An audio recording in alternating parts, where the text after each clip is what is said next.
Nos va a dar la media hora que nos queda para atacar todo el contenido que podemos atacar. Este es uno de los paneles que había causado mayor expectativa y estoy seguro que vamos a llenarla. No vamos a hablar de qué es Internet of Things, no vamos a hablar de qué es Big Data, no vamos a hablar de qué es blockchain, no vamos a hablar de las fintechs. Vamos a hablar en cada uno de nuestra área de experiencia, darle la recomendación a todo el mundo empresarial qué es lo que tenemos que hacer en virtud de que la cuarta revolución industrial ya está en puerta. No es algo que quede muy lejos, no es algo que vayan a llegar alguien más a desarrollar. Yo creo que uno de los objetivos que quiero alcanzar con este panel es transmitir el mensaje a todo el auditorio, al foro, al mercado mexicano, qué debemos de hacer. ¿Qué debemos de hacer para construir nuestro futuro? Y quiero empezar sin más preámbulo con Mariate, si nos puedes ayudar a darnos tu consejo, tu view como Country Manager, Managing Director de Google México. ¿Qué consejo nos das? ¿Cómo debemos atacar este frente que tenemos presente ahora? ¿Está abierto? Sí. Bueno, no nos da la media hora para hablar del consejo, pero voy a tratar de ser breve. Sobre todo, quiero provocar un poco, ¿no? En el sentido de que cuando hablamos de la cuarta revolución industrial, hablamos de cosas como inteligencia artificial o aprendizaje automático de las máquinas y suena muy sexy, ¿no? Sexy a veces también un poquito aterrador para algunas personas, pero la realidad es que hoy en México las oportunidades están mucho más cerca que eso, ¿no? Y quisiera llevar un poco la atención a eso, porque no podemos pensar en el futuro si no estamos preparados en el presente. Y hoy como compañías en México todavía tenemos una oportunidad muy importante de capitalizar en lo que está pasando hoy. Cuando fundamos Google hace casi 20 años, había 300 millones de usuarios de Internet en el mundo. Hoy hay más de 3 billones. La diferencia entre hace 20 años y hoy es sustancial en cuanto a la experiencia que el usuario o el consumidor esperan de las compañías en plataformas digitales. Y hay un aparatito que me va a permitir robártelo, que yo sé que te vas a sentir muy incómodo en este momento, pero hay un aparatito que es que seguro todos en este momento tienen en sus manos, que hace la gran diferencia.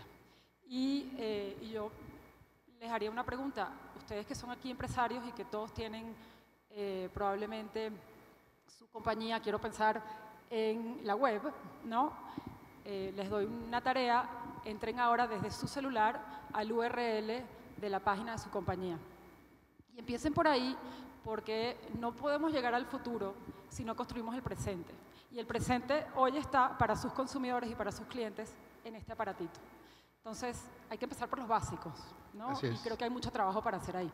Buenísimo, buenísimo, gracias Mariate. Efectivamente platicábamos antes, ¿no? Hay muchos empresarios preocupados por qué deben de hacer, pero no se están ocupando todos como deberían, ¿no? Entonces, gracias, me parece bien la provocación que genera y es un reto enorme, el que no lo haga, vamos a ver cómo va evolucionando. Quisiera aprovechar que nos comparta, Sergio, desde tu visión de Mundo México. Vamos a darle continuidad a este contexto que estamos entrando a México 4.0, ¿no? Este México exponencial que presentas en tu organización con tu think tank, ¿no? Presentando estas ideas, además de ser parte del chairman de Iberdrola, ¿no? Tienes esa dualidad que te pido nos ayudes a compartirnos tu punto de vista.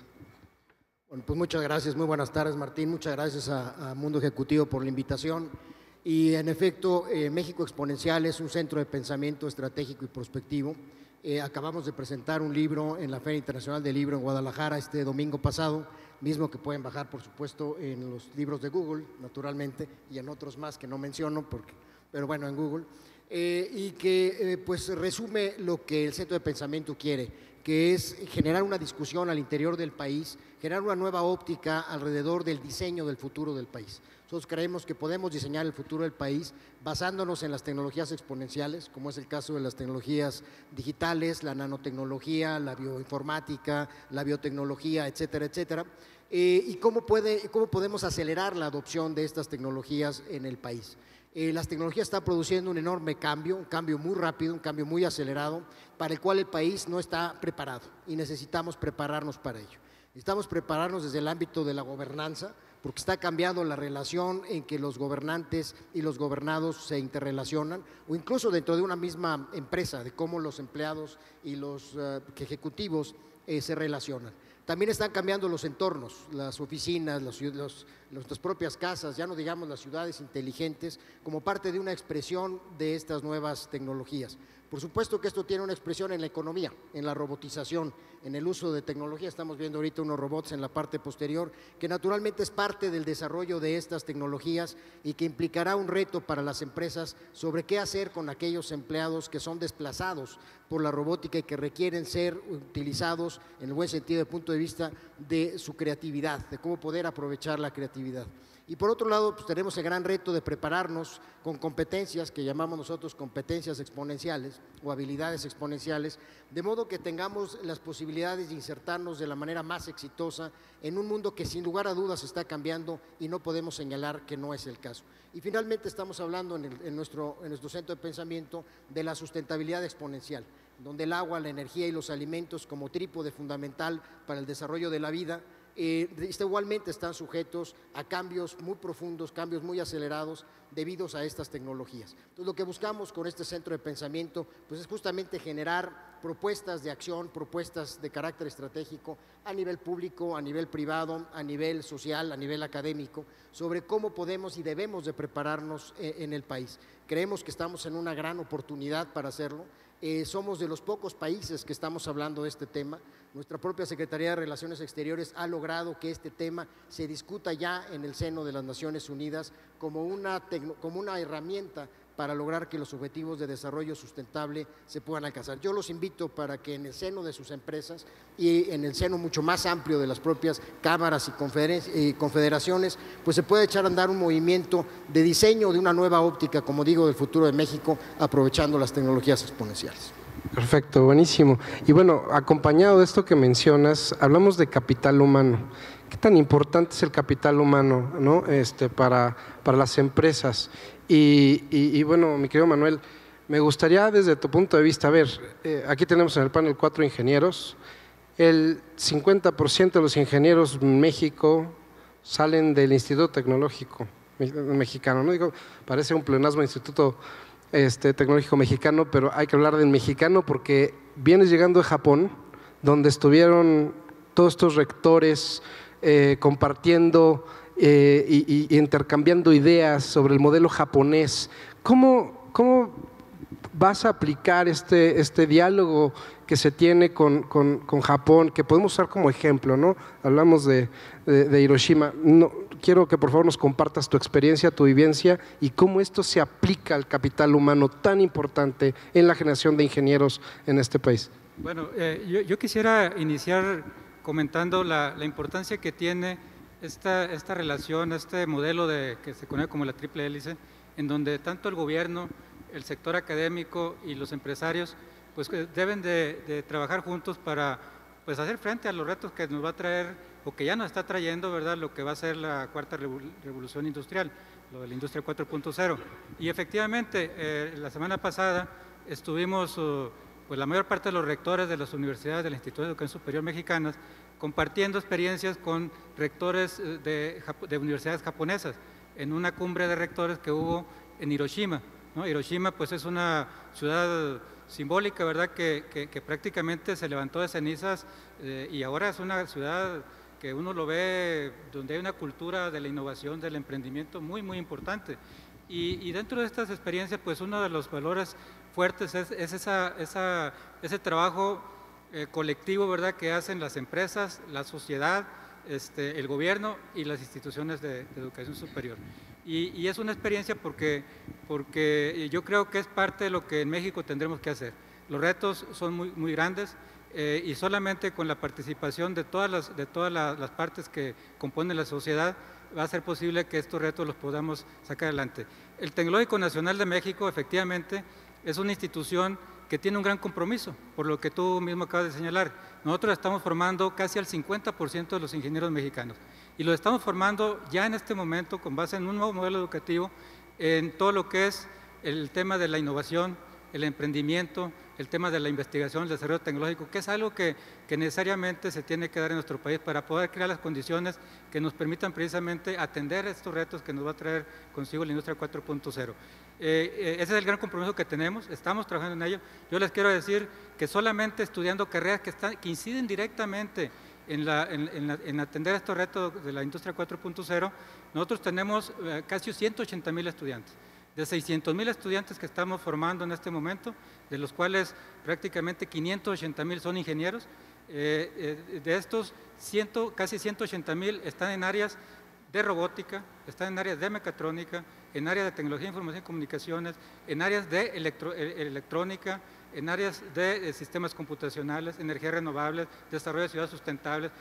Todas estas carreras son las que estos jóvenes, ¿verdad?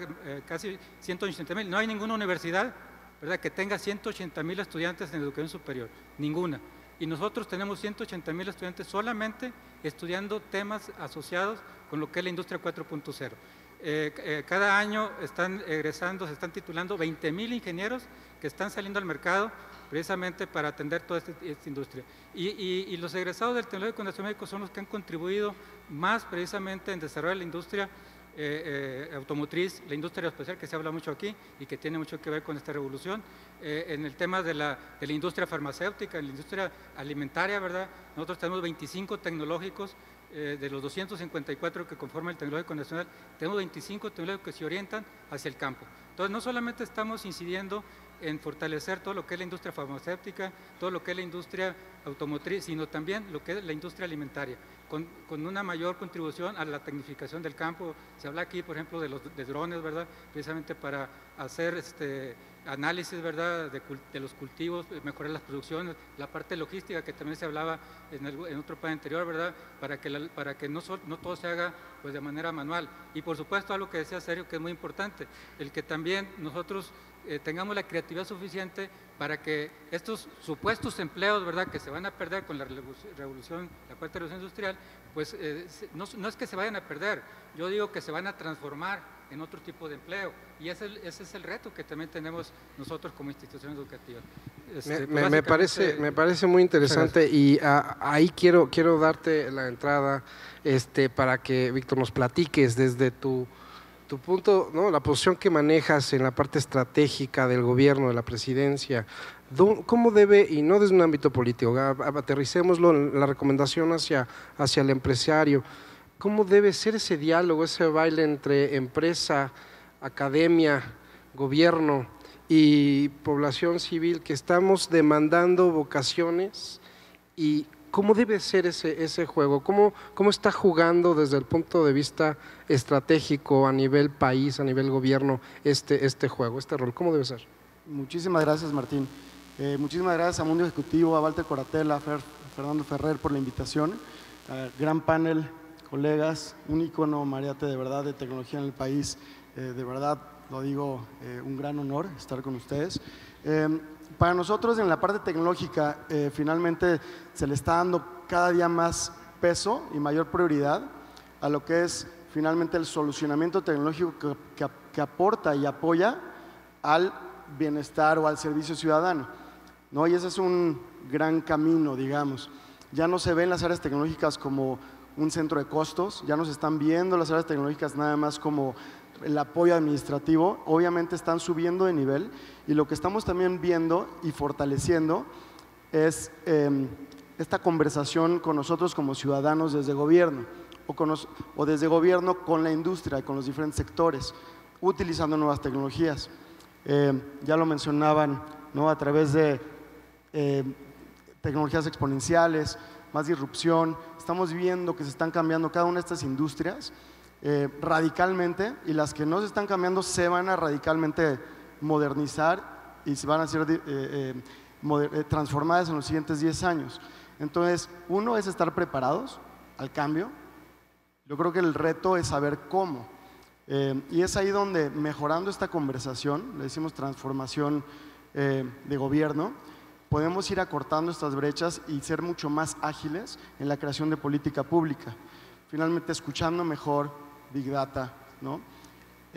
Sensorizando mejor, o sea, Internet de las cosas, cómo podemos ir creando esta política pública con mucho mayor información y poder hacerlo de una manera mucho más ágil, no solo utilizando redes sociales, sino también de verdad esta consulta ciudadana para poder mejorar hasta la co-creación o co-crear política pública. Y ya lo hemos hecho en no solo la Estrategia Digital Nacional, sino también la Estrategia de Datos, la misma política en materia de tecnología de información y comunicación, y ahora la política que nace en materia de ciberseguridad, donde ya se co-crea este tipo de políticas en conjunto con el ecosistema. Ya se mencionaba también aquí por mi colega Manuel, que ya es un ecosistema de gobernanza también. Gobierno ya no puede crear una política y empujarla al ciudadano, tiene que ser en colaboración con el entorno, industria, sector técnico, sector académico y obviamente sociedad civil. Muy bien, muchas gracias. Hablamos de los cambios disruptivos en tecnología. Yo estoy en la industria financiera y trabajo en banca transaccional, entonces soy uno de los principales afectados de este tema. Llegaba mi hija a preguntarme el otro día: oye papá, ¿que te vas a quedar sin trabajo? ¿Por qué? Porque dicen que los bancos van a desaparecer con las fintechs. Dije, bueno, pues espero que no. No voy a guardar el dinero bajo el colchón, ¿no? Pero hay una evolución, hay una evolución tremenda en las industrias. Y Mariate, platicábamos sobre los más de 1,000 millones de internautas, estas nuevas generaciones que vienen con esta mentalidad. ¿Qué debemos hacer? ¿Cómo debemos abordar este punto? A ver, hay dos temas acá, ¿no? Uno, el de los 1,000 millones de internautas que vienen, y hoy es la oportunidad que hay hoy en un país donde 7 de cada 10 mexicanos están conectados permanentemente, insisto, con un aparatito que está todo el tiempo en las manos de todos, ¿no? Y esa oportunidad la tenemos hoy. Y más allá de tecnologías exponenciales que tenemos que llegar ahí claramente, necesitamos enfocarnos a hacer los básicos bien hoy, para estar listos y preparados para realmente aprovechar las oportunidades que nos dan las tecnologías exponenciales mañana, porque no está muy lejos. Entonces, bueno, ahí hay una oportunidad muy clara. Yo creo que hay una necesidad de talento enorme dentro de las compañías que entienda de manera estratégica y, como bien decía Víctor, no un tema simplemente de soporte, sino de manera estratégica el rol que juega la tecnología como habilitador de los negocios hoy. Porque el rol de la tecnología es el habilitador de los negocios y como tal tiene que estar en el centro de las decisiones de negocio, no como apoyo a los procesos que ya existen desde hace mucho tiempo. Y ahí la gran oportunidad está en pensar y en entender el conocimiento, pensar y en entender al nuevo consumidor, a cómo se comporta y realmente aprovechar esos nuevos comportamientos en modelos de negocio que sean diferentes, en experiencias al consumidor que sean muchísimo más gratas y de alguna u otra manera, como decimos en inglés se dice seamless, pero sin costuras, ¿no? Que un consumidor pueda realmente comprar un producto donde quiera, cuando quiera, como quiera, a la hora que quiera.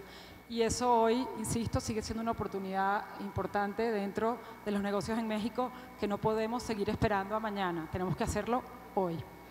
Y luego, en Google nosotros vemos la siguiente ola de lo que nosotros llamamos el Next Billion User o el siguiente billón de usuarios. Google tiene hoy,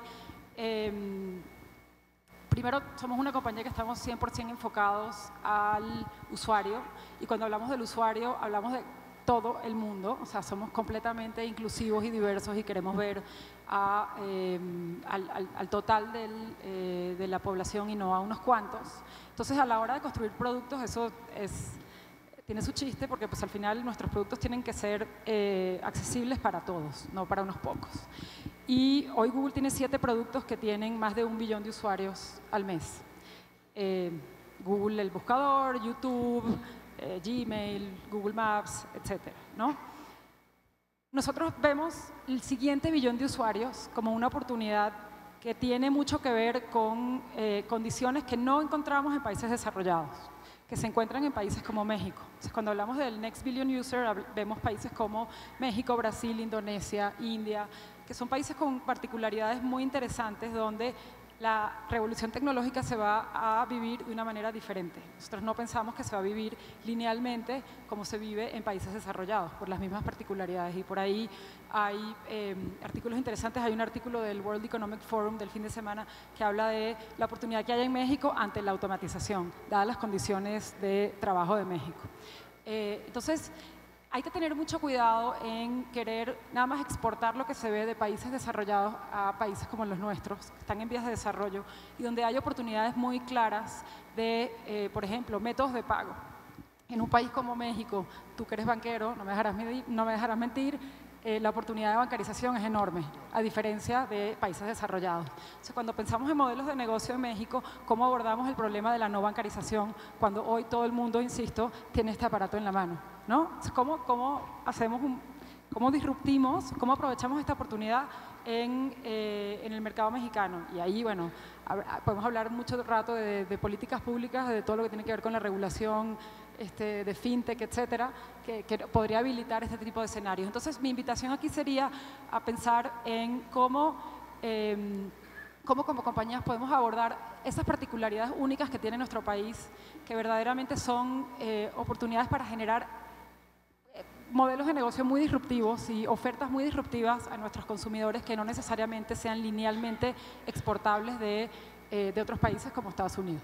De acuerdo, una oportunidad única. En esta oportunidad única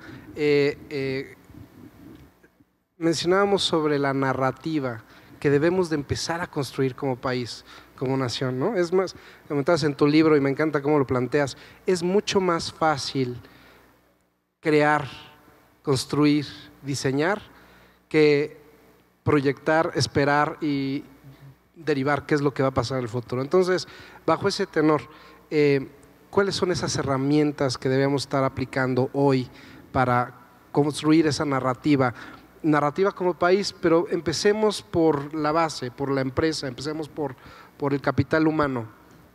Bueno, yo diría primero que nada, y esto es derivado de una reunión que organizamos con el American Chamber y México Exponencial. En el caso de las empresas, yo creo que el primer tema es que los ejecutivos, los grandes ejecutivos, el CEO, tiene que estar convencido de que va a cambiar la realidad de su empresa. No es un asunto de que si sí o si no, va a cambiar. El tema es cuándo y cómo. Entonces, las empresas tienen que prepararse para ese cambio porque su modelo de negocios seguramente va a cambiar. Entonces, tienen que prepararse los propios ejecutivos y naturalmente su equipo principal para, con esas tecnologías, pensar cómo va a ser ese cambio. Entonces, yo diría que la primera herramienta pues, es estar convencidos de que el cambio necesariamente se va a dar. Por otro lado, hay que tomar las decisiones para prepararse al cambio. Y doy el ejemplo de los vehículos autónomos. Los vehículos autónomos que, como menciona Mariate, se van a aplicar seguramente en países desarrollados de manera lineal, no van a aplicarse con la misma intensidad en países como nosotros, como el nuestro, o como la India, ¿no? ¿Por qué? Porque vas a requerir de un tipo de infraestructura que en este momento no tenemos, ¿no? Necesitas infraestructura con un señalamiento para que el auto pueda reconocer ese señalamiento, necesitas un tipo de pavimento para que el auto pueda circular en ese pavimento. Entonces no tenemos esa condición en este momento. Sin embargo, no debemos de esperarnos a que lleguen esos vehículos y entonces podamos modificar la infraestructura. Nos va a salir mucho más caro y no nos va a dar tiempo. Entonces tiene mucho más sentido que desde ahorita invirtamos en carreteras, en caminos, que estén preparados para que cuando venga ese cambio sea lo más sencillo posible. Otro ejemplo claro pues, son los vehículos eléctricos, ¿no? Donde no tenemos electrolineras, no nos preparamos para ello, no las electrolineras, nuestras propias casas. Entonces, bueno, necesitamos prepararnos. Y este ejemplo que lo pongo desde el punto de vista de la infraestructura pública, pues se aplica en las empresas, en donde requieres de una infraestructura de negocios, una infraestructura con capital humano preparado para esto, quizá tener una pequeña oficina que esté viendo el futuro, que esté haciendo prospectiva de negocios para ver cómo esa prospectiva te va a modificar tu plan de negocios. Y sin lugar a dudas creo que es el gran momento para que la academia esté cerca de la empresa, para que la ciencia y la tecnología estén al servicio de lo que se requiere en términos de satisfacción de las necesidades de la población, que es lo que buscan las empresas, que la ciencia y la tecnología esté en este caso al servicio del país, y qué mejor que a través de la relación de las empresas con la academia, para que el talento que requieren las empresas se forme en las universidades, sin perder de vista que por supuesto las universidades y los tecnológicos tienen que tener una formación amplia, porque además lo que seguramente aprendan los chicos no lo van a utilizar en las empresas necesariamente por la rapidez con la que está cambiando, en donde seguramente cambiarán de empleo varias veces, pero sí es necesario que esos fundamentos de innovación, de emprendimiento, de curiosidad, de un pensamiento algorítmico, de un pensamiento heurístico, de un pensamiento creativo, lo tengan como parte de la formación y seguramente muy útil para las empresas. Buenísimo, y a ver, aquí vamos a platicar sobre la importancia del uso de la tecnología para el bienestar, ¿no? Platicamos, si nos perdemos eso de foco, vamos a inventar robots que luego nos van a querer matar a todos, ¿no? Parece broma, está sacado de contexto de una mala entrevista que hicieron un robot, pero ¿qué tan importante es ese impacto que genera la academia en la formación de los valores, los principios de estos ingenieros? 80% de los ingenieros industriales de México salen de los institutos que manejas. No, Manuel, ¿qué nos platicas sobre esto? Sí, claro. Yo creo que algo que desde las universidades tenemos que ir introduciendo en la formación de los futuros profesionales es precisamente a pensar de manera disruptiva, a pensar en que el cambio es lo que puede traer un bienestar a la población, a las comunidades. El que se formen en una cultura, ¿verdad?, muy asociada con la parte social, que tengan claro que lo que ellos hagan o dejen de hacer va a impactar ya sea negativo o positivamente en la sociedad. Y esa es parte, creo yo, en lo que también las empresas y por supuesto el gobierno, que es el que le toca de alguna manera pues definir las políticas, ¿verdad?, que tanto las empresas como la academia y todo eso, pues tenemos que también vernos involucrados. Y la buena noticia es que precisamente en México ya se está construyendo lo que va a ser la agenda para la industria 4.0. Ya hay un consejo, incluso un consejo para ir pues desarrollando esta agenda, en donde están participando, y eso creo que es muy afortunado, tanto las empresas, ¿verdad?, el sector académico y por supuesto el gobierno. Y creo que es parte de lo que en México va a poder lograr el que podamos cambiar muchas de las cosas que actualmente están haciendo y cómo se están haciendo. Yo creo que es muy importante el que se defina también la infraestructura esta que hablaba Sergio, ¿verdad? Pero más allá que la infraestructura de tipo logístico, ¿verdad?, como pueden ser las carreteras, los puertos, los aeropuertos, etcétera, también la infraestructura para lo que es el desarrollo tecnológico, para lo que es el fomento de la ciencia, la tecnología, la investigación, y creo que es también un punto en que los empresarios tienen que apostar más. México tiene un compromiso de gobierno, tuvo ese compromiso de incrementar al 1% la inversión en ciencia y tecnología, pero aquí algo que hace falta es que los empresarios también inviertan en esto, como lo hacen en otros países pues más desarrollados que el nuestro. Esa es la parte pues en que los empresarios, como también se decía, tienen que pensar que todo esto les va a traer beneficios también directos, tanto en sus empresas, tanto en lo que ellos buscan como empresarios, ¿no? Y es donde desde las instituciones de educación superior nosotros tenemos que ir formando, incluso me atrevo a decir, no solamente de la educación superior, sino desde el nivel básico tenemos que ir formando en esa cultura a los jóvenes, a los futuros profesionales. Y la parte esta pues disruptiva, que para mí es algo fundamental. Otro punto que también me parece muy importante, el revisar cuál es la situación entre las regiones. En México tenemos diferentes regiones. Hay una desigualdad, ¿verdad? El desarrollo no es lo mismo en el sur-sureste que en el norte o en el centro del país. Entonces también tenemos que empezar a apostar. Yo creo que este proyecto, ¿verdad?, de las zonas económicas especiales es algo que va muy orientado también a atender esa parte. Pero es donde las empresas, la academia, el gobierno tenemos que poner los ojos y trabajar mucho para que haya una equidad, ¿verdad?, pues mucho más adecuada entre las diferentes regiones del país, y que definamos en cada una de las regiones cuál es la vocación que esa región tiene y qué es lo que se quiere para los próximos años, porque la población, al final de cuentas, somos mexicanos desde Tijuana hasta Chetumal, ¿verdad? Y yo creo que es algo en lo que tenemos que pensar también frente a estos retos que nos va a traer la cuarta revolución, y que ya pues estamos inmersos en ella. Buenísimo, buenísimo. Muchas gracias, Manuel. Víctor, a ver, vamos a platicar sobre el gobierno desde un punto de vista de una institución proveedora de servicios. Estamos hablando de una ventanilla única, ¿no? Más de 6,000 trámites distintos, ¿no? Cerca de 300 entidades distintas, con un nivel de usuario cada vez más creciente. Entonces, desde un punto de vista de proveedor de servicios y tú con tu experiencia técnica, ¿qué estás haciendo? ¿Cómo aplicas esta estrategia? ¿Cómo utilizas los conceptos de Big Data, Internet of Things, etcétera? ¿Cómo lo estás aplicando hoy? Gracias, Martín. Y sí, tenemos ya alrededor de unos 3 años con la plataforma de GovMX en producción. La lanzamos como un alfa, ¿no? Siguiendo obviamente muchas mejores prácticas de emprendimiento tecnológico. Ahora, gratamente, estamos reportando ya alrededor de 1 millón de visitantes únicos diarios. Esto lo está posicionando ya como plataforma, ¿no? Digital, como una de las plataformas más usadas en el país. Y esto, obviamente, nos llena de orgullo, pero también me gusta comentarlo porque es una gran labor, no solo tecnológica. Finalmente, la solución tecnológica estaba ahí, es compleja y demás, pero y lo más complicado fue cambiar la manera de interactuar hacia adentro de las dependencias, hacia adentro de los estados y hacia adentro de los municipios. GovMX agrega o decimos centraliza todos los trámites y servicios de gobierno a los 3 niveles en un solo portal. Entonces, obviamente tiene un gran valor ya tangible de experiencia ciudadana, pero también conlleva un gran riesgo. Entonces, hablando ya también de temas de tendencia, no solo obviamente podemos hacer cruces transversales para entender cuánta gente está utilizando cuántos servicios en qué momento, trazabilidad, ¿no? Anonimizado, que es un tema padrísimo de tema de manejo de protección de datos y privacidad, sino también estamos dándole al hacker un solo punto para atacar. Entonces, hablando de tecnologías disruptivas y de innovación, uno de los mayores movimientos y crecimiento, obviamente, es el tema de ciberdelito. Están naciendo ciberdelitos cada día, digamos. El ransomware no existía hace 4 años y ahora es uno de los con más crecimiento y que genera mucho más valor económico. Entonces, ahí tenemos también que vernos muy conscientes.